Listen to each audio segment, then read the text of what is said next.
ஆண்டவர் இப்போ சவுலை பார்த்து கேட்கிறாரு, சவுலே சவுலே, நீ என்னை ஏன் துன்பப்படுத்துகிறாய்? அந்த கேள்வியுடைய அர்த்தம் என்ன தெரியுமா? எப்பா, நீ என்ன துன்பப்படுத்துறத நான் தாங்கிக்கிட்டு இருக்கிறேன்.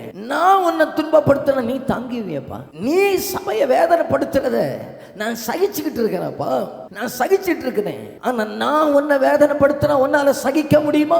என்னுடைய ஒரு வெளிச்சத்துக்கு முன்னாலேயே உன்னால நிக்க முடியல. நான் ஒரு ஒரு ஒரு ஒரு ஒரு செகண்ட்ல நீ தான் பெரிய ஹீரோ என்று சொல்லிக்கொண்டு உன்னை கீழே தள்ளிட்டேன்ப்பா. என் பிரசன்னத்துக்கு முன்னால் உன்னை நிற்க முடியல. என் பிரசன்னத்துக்கு முன்னால் உனக்கு எழுந்து நிற்க முடியாதவனாக, பார்வையற்றவனாக நின்று கொண்டிருக்கிறாய். நீ என்னை துன்பப்படுத்துகிறாய், நான் உன்னை துன்பப்படுத்தினால் நீ சகிப்பாயோ?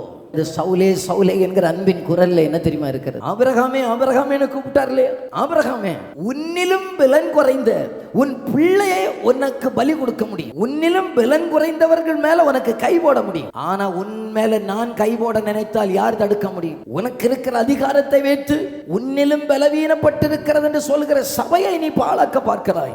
ஆனாலும் உன்னிலும் பலன் வாய்ந்த நான் உன் மேல கை போட்டால் சவுலே நீ தாங்கிக் கொள்ளுவாயோ?